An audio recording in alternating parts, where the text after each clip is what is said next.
My name is Calista Wynn, 30 years old. I used to think peace was something you stumbled into, like walking into a quiet cafe on accident during a storm. But in my life, peace was never free. It was earned, bought with sacrifice, long nights, and the refusal to quit. Every square foot of my apartment in Lincoln Park carried the weight of those choices. Growing up, I learned quickly that I was not the favored one. My father left when I was 12, leaving my mother to raise me and my younger sister Madison, who was only 7 at the time. That was when the favoritism took shape. Madison was the golden child, the dreamer, the one who always seemed to have what she wanted handed to her. New clothes from Nordstrom every season, dance lessons, piano, art classes.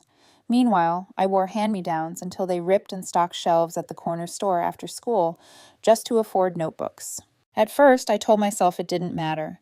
Hard work was its own kind of armor. By the time I graduated high school with a 3.8 GPA and earned a partial scholarship to Northwestern, I was still convinced merit would level the scales. But Mom sat me at the kitchen table, the same one where she spent years bent over Madison's homework, and said flatly, "I can't help you with the rest of tuition. I need to save for Madison's college." Madison was only 13 then, 5 years away from needing tuition. But apparently, her future was more important than my present. So I signed student loans, $40,000 worth, and built my own scaffolding. Morning cafe shifts before class, library desk jobs at night, weekends in another cafe, and freelance data entry squeezed in between. Ramen dinners, peanut butter lunches. My phone was a relic while Madison was posting pictures with the latest iPhone. I told myself this was temporary, survival until stability. When I finally landed a job at Baxter Financial Group, I didn't celebrate. I rented the cheapest studio I could find on the west side, a building with a half-working elevator, a radiator that clanged like an alarm, walls so thin I knew my neighbor's TV schedule by heart. Rent was $600. I tracked every cent on a spreadsheet. For 8 years, I lived that way, until I had enough for a 20% down payment, $76,000, and bought my 2-bedroom apartment in Lincoln Park. The day I got the keys, I sat cross-legged on the bare floor, light spilling across hardwood, and cried, "Peace, my peace." But peace has a way of attracting storms. Mom called a week later, her voice carrying that edge of false sweetness. "Congratulations on your little place," she said, drawing out "little" like an insult. "You know, you'd save money if you just moved back home with us. Madison and I have plenty of room." "Thanks, but I'm good here," I answered. "Suit yourself, always stubborn. I just hope you're not too lonely." I should have heard the warning. 3 months later, the crying phone calls started. Mom claimed the landlord raised their rent by $500. Madison lost her boutique job. "We'll be homeless," Mom sobbed. When I asked about Madison's college fund, the silence was heavy. "It's gone," she admitted. Madison had spent $30,000 chasing influencer dreams, photography gear, designer clothes, a social media manager. 2,000 followers to show for it. "We need to stay with you, just temporarily," Mom pleaded. Every instinct screamed no, but the child inside me, who still wanted her approval, whispered yes. I caved. 3 months, I said. No more. They arrived with 2 carloads of stuff. I cleared the 2nd bedroom, even bought an air mattress. But within a week, my apartment didn't feel like mine. Madison claimed the master bedroom with its ensuite bathroom and walk-in closet, saying she needed space for her work. She moved my clothes to the couch. Mom took the 2nd bedroom, claiming her back couldn't handle the couch. That left me, paying $1,800 a month for my mortgage, sleeping on my own couch. It only worsened. Madison brought friends over on weeknights, drinking my wine, eating my food, mocking me for being antisocial. She used my face creams, stained my blouses, drained my emergency cash. Mom overhauled the kitchen, tossing my containers, replacing them with mismatched Tupperware. She called my healthy food rabbit food and filled the fridge with frozen dinners. When I asked them to contribute to bills, Mom looked offended. "We're family. Family doesn't charge rent. You can afford it." 3 months passed. They stayed. Then came Madison's grand announcement. I was on the balcony, nursing coffee in my last refuge, when she burst out, glowing.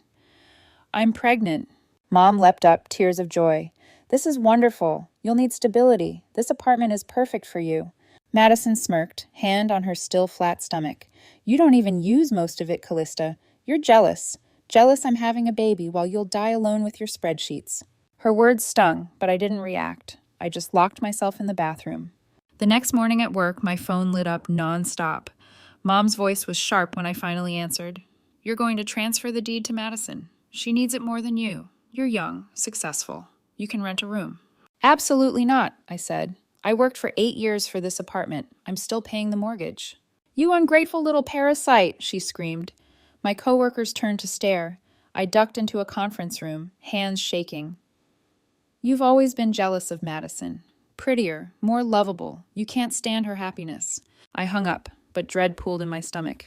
That evening, the doorman, George, looked uneasy. Miss Wynn, your family moved a lot of boxes today. I ran upstairs. My heart pounded. There in the hallway were my belongings, shoved into boxes. The lock on my door had been changed. Madison stood there, Jake beside her.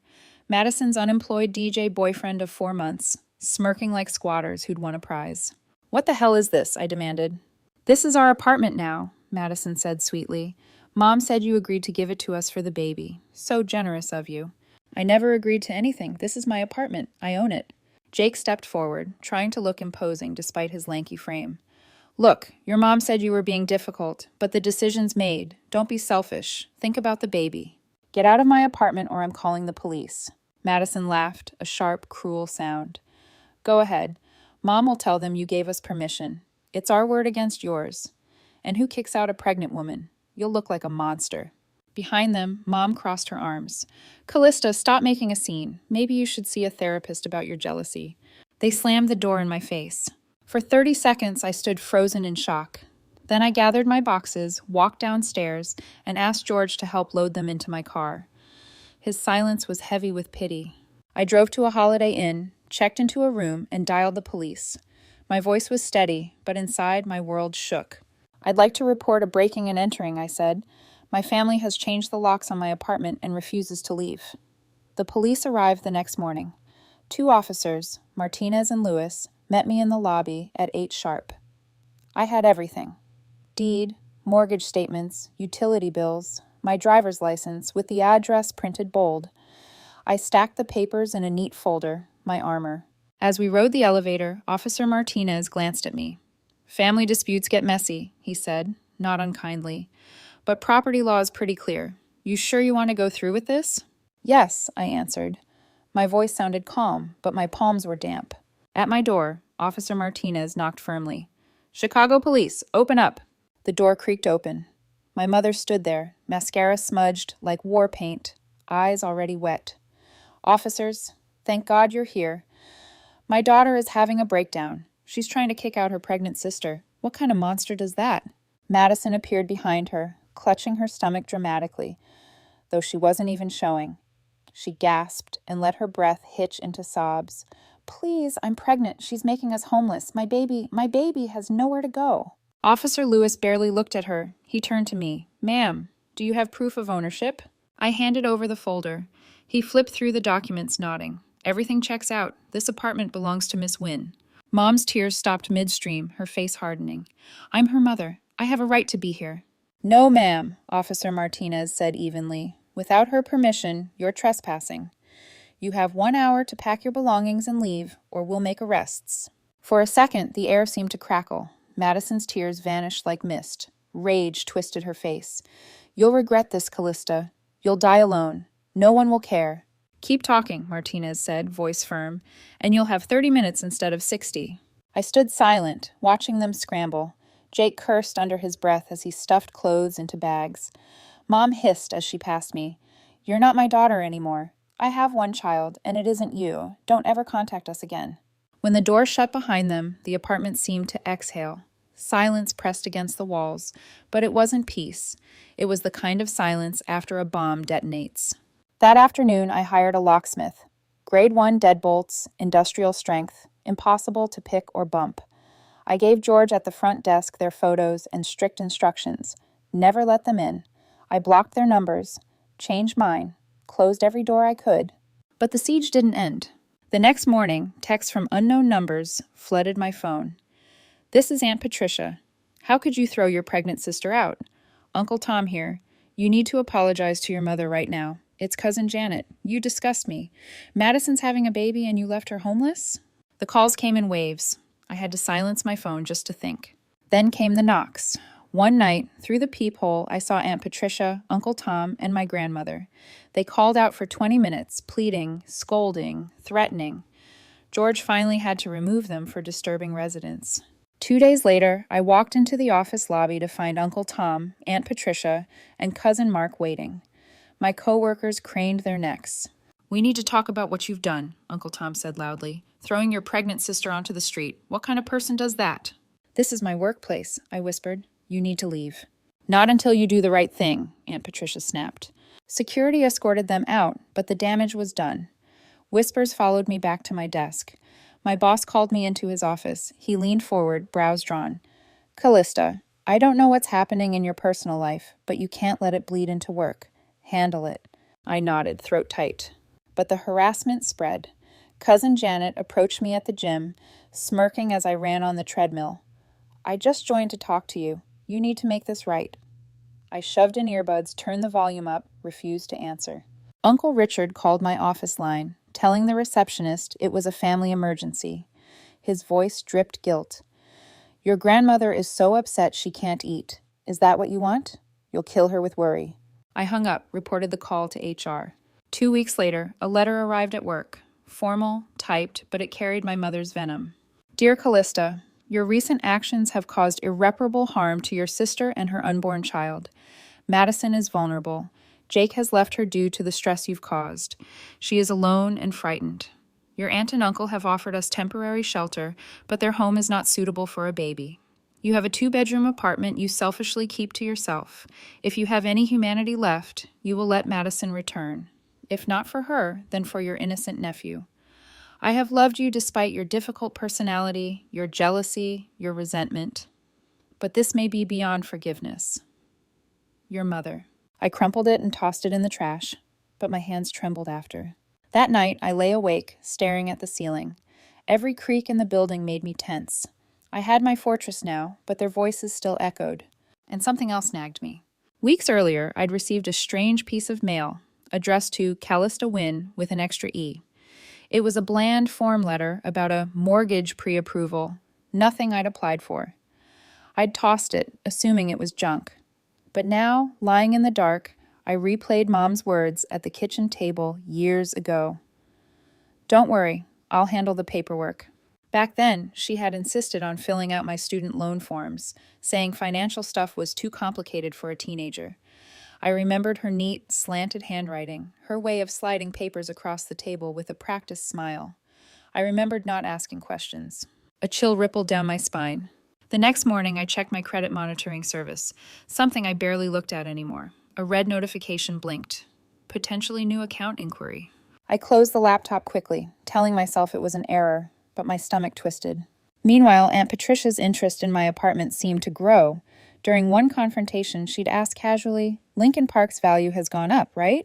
Bet you could sell for a profit." At the time, I thought she was baiting me. Now I wasn't so sure. It was becoming clear. This wasn't just about family drama. It was about something bigger. Something I hadn't uncovered yet. The harassment swelled, but I clung to one small act of defiance. I came home one night and lit a candle in the living room, sat on the couch alone, and whispered to myself, "This is my space, my earned peace. No one is taking it from me again." Still, I knew the storm wasn't over. I could feel it gathering, quiet, calculating, waiting for its next strike. 3 weeks passed before the next wave hit.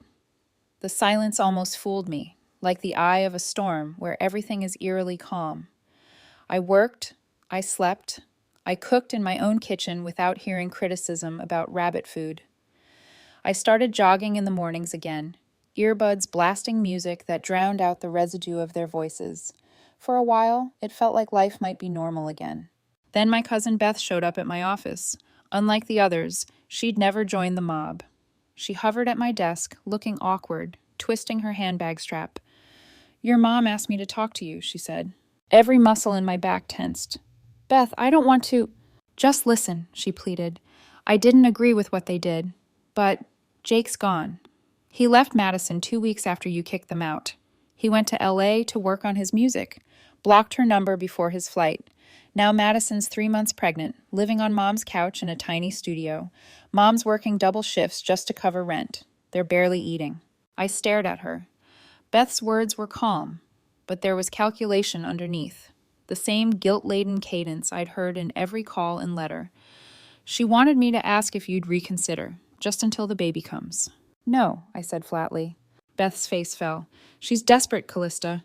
She was desperate when she changed my locks. She was desperate when she lied to the police. She'll always be desperate because she expects me to solve everything. Beth sighed, eyes darting to my coworkers. Then I've done my part. She left quietly, and I thought that was the end of it. But the family always found new angles. 2 nights later, my grandmother showed up at my door. I saw her through the peephole, shoulders stooped, clutching her purse, hair silver and messy from the bus ride. "Calista, please," she called softly. "I'm too old for this. Just let me in." I hesitated, then unlocked the door. She stepped inside, lowering herself carefully into the armchair. "My knees aren't what they used to be," she muttered. I didn't offer tea, I just waited. "Your mother is struggling," she began. "She made mistakes, yes. Changing your locks. That was too far. I told her so. But she's my daughter. I have to help her. Madison's about to give birth to your nephew. Doesn't that mean anything to you?" "It means Madison should have thought before she tried to steal my home," I said, voice sharp, "before she let Jake talk her into quicksand." Grandma flinched at my bluntness. "You've grown bitter." "I've grown realistic," I corrected. "They made choices. Now they live with them." Her eyes shimmered. "He'll be your nephew. You'll regret it if you turn your back forever." When she left, her steps slowed down the hall, I felt my chest tighten. She wasn't wrong about one thing. The child was innocent. But guilt was their favorite weapon, and I refused to let it pierce me again. That night, sleep didn't come. I lay awake staring at the ceiling, spreadsheets open on my laptop beside me. Numbers calmed me. Order meant control. I scrolled through old files, double-checking budgets I'd already balanced. Anything to quiet the storm in my head. At 3 a.m., I clicked an old voicemail. Dad's voice, gravelly, recorded when I was 14. "Calista, you're stronger than you know. If the world feels heavy, just hold on until you can breathe again. Don't let anyone drown you in their mess." I hadn't played it in years, but now his words felt like an anchor. The next day, another blow landed. An email from my credit monitoring service. "Suspicious activity detected." Someone had tried to open a store credit card in my name. I froze. The inquiry listed an address I didn't recognize, yet the application had my social security number.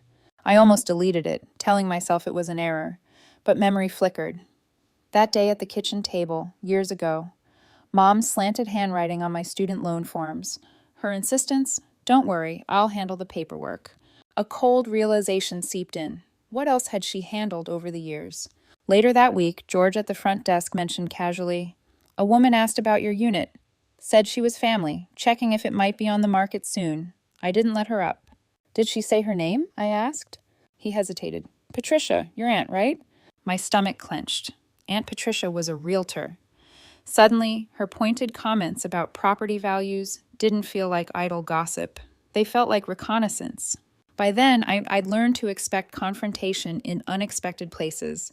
At the grocery store, Cousin Janet cornered me by the produce section. "Madison's letter was sincere," she insisted. "What letter?" I asked. 2 days later, it arrived. Madison's handwriting, messy but pleading. "Calista, I had my baby, a boy, Jaden. He's beautiful. We're in a shelter now. It's terrible. Mom can't afford the studio anymore. I know I said awful things. I was jealous. You always had your life together, and I was a mess. I'm not asking to live with you. Just help us with a deposit for an apartment. Jaden doesn't deserve this." I read it 3 times. My hands shook. For a moment, my chest ached with something dangerously close to sympathy. Then I remembered my clothes piled in the hallway, my locks changed, Madison's mocking laugh. Still, a baby. Innocent. That night, I sat at my laptop and searched shelters. Only one nearby accepted families. I called anonymously, booked 2 weeks at a budget motel for them, paid in advance. Not luxury, just safety. I didn't sign my name. It was more than I ever got when I was sleeping on a couch in my own home. I closed my laptop, leaned back, and let out a breath that felt like steel loosening in my chest. But even as I tried to feel relief, a thought gnawed at me. The forged application, the misspelled letter addressed to Calista Wynn. It wasn't random. Someone had access to my information. And I knew exactly who had taught Madison that rules could be bent until they snapped. The storm wasn't done with me. It was just learning new tricks. For a short while, I allowed myself to believe I'd carved out peace again. I went on long runs by the lakefront, letting the skyline burn gold in the early morning.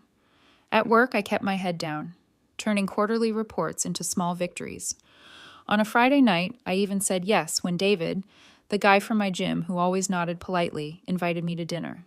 We met at a quiet Italian restaurant. Candlelight flickered against polished wood, the scent of garlic and fresh bread filling the air. David wasn't flashy, not one of those men who tried to fill silence with ego. He listened. He asked about my job, my interests, not once steering the conversation toward himself. It was the kind of evening that reminded me life could be simple, without manipulation or power games. For dessert, I let myself order tiramisu. I hadn't indulged like that in years. The sweetness lingered on my tongue, and for the first time in months, my laughter didn't sound forced. But the next morning shattered the illusion. When I opened my phone, a message request blinked on Instagram. No photo, no name, just a blank profile. Must be nice to eat steak while your nephew goes hungry. Hope you choke on it. My hand tightened on the phone. Somehow, even joy was a crime. I blocked the account and set the phone face down, but the words burned, clinging like smoke. That week, the harassment shifted from guilt to something darker, covert plays that were harder to pin down. First came the knock at 10 p.m. A man in a wrinkled suit stood at my door, holding a clipboard. "I'm here for the viewing," he said. "What viewing?" "The condo listing. The owner's mother set it up." I froze. "This apartment isn't for sale. I am the owner, and you need to leave." He stammered apologies, backing away, clearly confused but not malicious. My pulse thundered as I slammed the door. The next morning, George called me down to the lobby. He showed me security footage from 2 days earlier. Aunt Patricia in her tailored blazer, escorting a man I didn't recognize through the lobby. They lingered near the elevators, talking. The man carried a leather briefcase, definitely not a relative. "She told us she had permission to show the place," George said. His voice held anger, protective. "We didn't let her up, but she tried." I thanked him, but my stomach knotted. This wasn't gossip anymore. This was strategy. I booked a consultation with a real estate attorney the following afternoon. The office smelled of polished wood and old coffee. Mr. Hanley, gray-haired but sharp-eyed, flipped through the documents I brought. "You're smart to come in," he said. "Attempted fraudulent transfers aren't uncommon. Ever hear of a quitclaim deed?" I shook my head. "Simple form. If someone forges your signature, files it, suddenly there's a record saying you gave your property to someone else. Messy to undo, but not impossible. Did you receive anything in the mail recently with your name misspelled?" My throat tightened. "Yes, a letter addressed to Calista Wynn with an E." Hanley nodded grimly. "Classic tactic. They test the system, see what sticks. You need to lock your title with the county recorder. That way, no deed can be filed without you being notified immediately." I left his office with instructions and a creeping sense that my life was a chessboard, each move met with a countermove. That night, I couldn't sleep. Around midnight, I heard a faint rattle at my door. Not the deadbolt, the outer handle. A soft jiggle, like someone testing it. I crept to the peephole, heart hammering. A man I didn't know stood there, cap pulled low. "Can I help you?" I called through the door, voice steady though my hands shook. He startled. "Oh, I was told this place was for rent. The owner's mother gave me the address." Rage surged through me, hot and sharp. "Leave, now, or I call the police." His footsteps faded down the hall. I stayed by the door, listening until silence wrapped the building again. The next morning, I added another layer of protection. Camera system, motion sensors, all linked to my phone. My apartment began to feel like a fortress, not a home. But the worst came 2 days later. Another email alert, this time from a credit bureau. Notification, application for federal parent plus loan in your name, 2008. I blinked at the screen. Parent plus loans were for parents of college students. In 2008, I was a freshman at Northwestern. I had no child, no reason for such a loan, but there it was, inquiry linked to my social security number. Custodial contact listed my mother's name. The room spun. I remembered that kitchen table, Mom's calm insistence that she handle the paperwork. Don't worry, Calista, I know how to make these things easier. My chest tightened. How many papers had she signed in my name while I trusted her? How many cracks in my foundation had she left, waiting for the right moment to split open? I called the bureau to dispute it, but the pit in my stomach remained. At work the next day, I caught my reflection in the glass of the conference room, dark circles under my eyes, jaw clenched like stone. Colleagues whispered still about the family drama, but none of them knew the half of it. During lunch, I stepped outside into the Chicago air. Cold wind whipped my hair, but clarity settled in. This wasn't about family anymore. This was about survival, about protecting the life I'd built from people who'd used blood as a weapon. I had weathered their manipulation. I had endured their gossip. But now they were reaching into legal systems, credit bureaus, property records, webs designed to outlast any fight in a hallway. I wasn't going to wait until I was blindsided. The storm had changed shape, and if I didn't act, it would swallow me whole. When the fraud report landed on my desk, I realized the storm wasn't just circling anymore. It had breached the walls. I needed answers, not guesses. So I went to the only person left who might still speak the truth without twisting it into a weapon, my grandmother. We met at a diner off Clark Street, one of those places that smelled of frying oil and brewed coffee that had been sitting too long.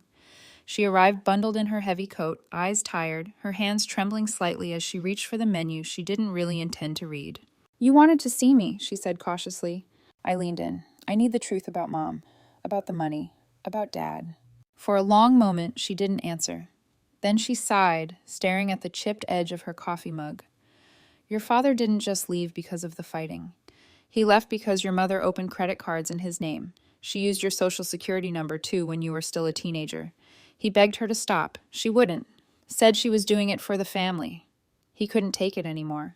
Her words hit like cold water. I'd suspected, but hearing it stripped the last layer of denial. So this wasn't new, I whispered. No, Grandma admitted. And when he walked out, she doubled down, put everything into Madison, told her the world owed her something. It made sense. The entitled tone, the endless bailouts, the assumption that someone else would always foot the bill. Madison wasn't born selfish. She was raised to believe dependency was a crown. 2 nights later, Madison called me herself. Her number showed up as unknown, but the shaky breath on the other end was familiar. I know you hate me, she began, but I need you to hear me out. I stayed silent. Mom, she pushed me, Madison continued. When I told her about Jake, she said, good, secure the housing, secure the future, like the baby was leverage. I didn't plan it like that, I swear. I thought Jake loved me, but Mom kept saying a baby would bind us, bind everything. Now he's gone. Her voice cracked. I'm not asking to move back in. I just don't know what to do. I closed my eyes. In the background, I heard Jaden's cry. Thin, desperate. For a second, something inside me softened. But I forced myself to remember the boxes in the hallway, the lock changed, Mom's smirk as she called me jealous. You need to learn to stand on your own, I said finally. For your son, not for Mom. Madison sniffled. Do you think I can? I didn't answer. The next morning, I met with Mr. Hanley, my attorney, again. I laid out the forged applications, the strange visitors, Aunt Patricia's behavior. He steepled his fingers. You have enough to file a police report. If you pursue charges, your mother and aunt could both be implicated. The thought twisted my stomach. Part of me wanted justice, wanted to watch their schemes collapse under legal weight. But another part hesitated. Did I want my mother in handcuffs? Did I want the scandal plastered across family gossip like gasoline? File the report, Hanley said gently. Even if you don't push for prosecution, you need a record. Otherwise, next time they try, it'll be harder to prove. So I did. I sat at the police station under fluorescent lights and recounted everything. Fraud attempts, forged deeds, credit inquiries. The officer took notes methodically, his expression unreadable. When I walked out, I felt lighter and heavier at once. That night, my phone buzzed with a new voicemail. Mom's voice, low and venomous. You think you're better than us? Filing reports? Pretending you're the victim? Wait until you need family. Wait until you're sick or broke or alone. We'll see who saves you then. In the background, I heard Jaden crying. Then Mom's voice again, sharp as a knife. He's hungry, but you don't care, do you? My knees buckled. For a moment, I pressed the phone to my chest, eyes shut.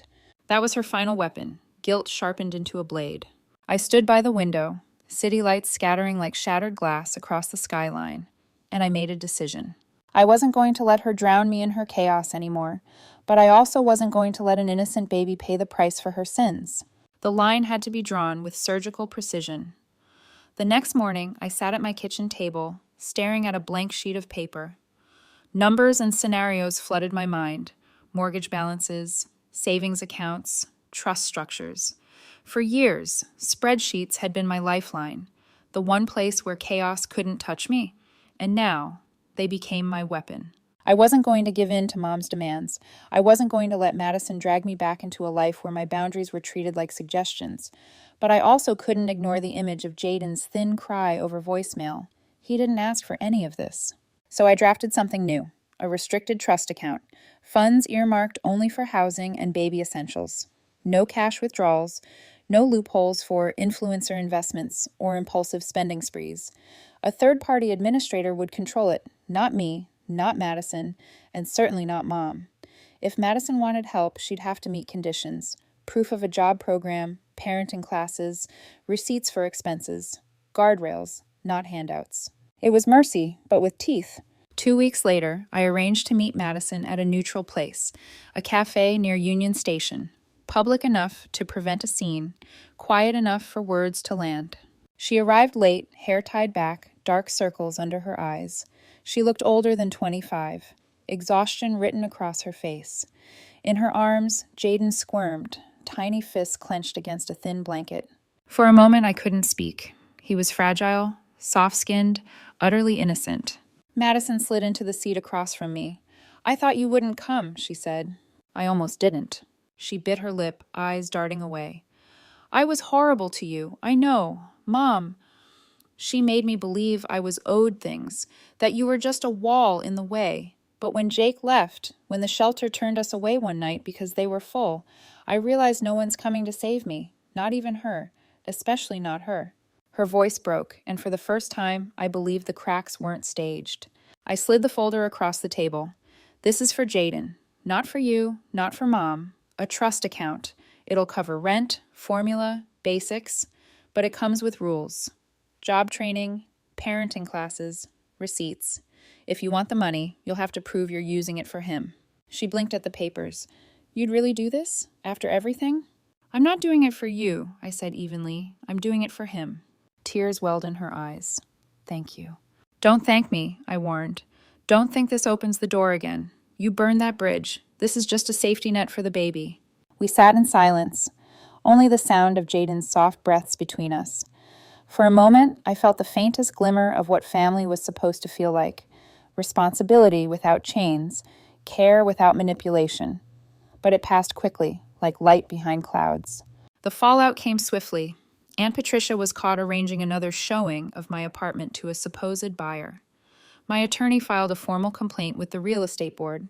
She lost her license for 6 months, maybe longer. She sent me a text afterward. "You'll regret this. Family doesn't turn on family." I didn't bother replying. As for Mom, the fraud report was enough to put her on a permanent watch list. She couldn't file another credit application without scrutiny. She tried calling from blocked numbers, leaving voicemails dripping with venom and pity. I saved them all, never answered. Building security had her photo taped at the desk. She wasn't allowed within 50 feet of my lobby.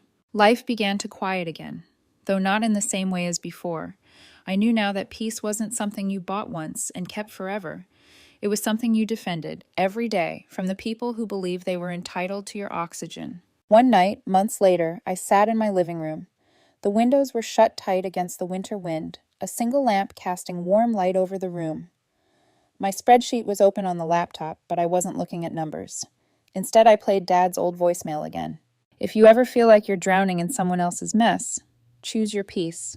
I smiled faintly, not triumphant, not bitter, just steady. My phone buzzed with an unknown number. For a moment, I considered answering. Then I let it ring out, watching the call fade into silence. Outside, the city glowed. Inside, my apartment was still. For the first time in years, the quiet didn't feel like loneliness. It felt like freedom.